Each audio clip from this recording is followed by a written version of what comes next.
வர சொன்னீங்களா? நீ ஆடா போட்ட? நான் இல்ல நீயா போட்ட? நீங்க என்ன சொல்றீங்கன்னு எனக்கு புரியலண்ணா. ஆமா ஆமா ஆமா, உனக்கு புரியாது. எப்படா போட்ட? நான் எது டேய், டோரே நீ தானே போட்ட?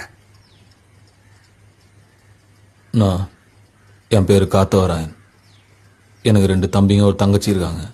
நான் அஞ்சனாபுரத்தில் ஒரு பாஸ்போர்ட் கடை வச்சு நடத்தினுக்கிறேன். நீங்க தப்பா நாளையிட்டான்ட்டீங்கண்ணா.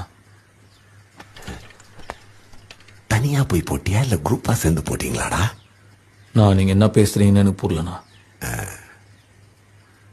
நீ என்ன பண்ண? என்னாண்ட வந்து சேர்ந்துரு. நான் நீங்க நினைக்கிற ஆள் நான் இல்லைண்ணா.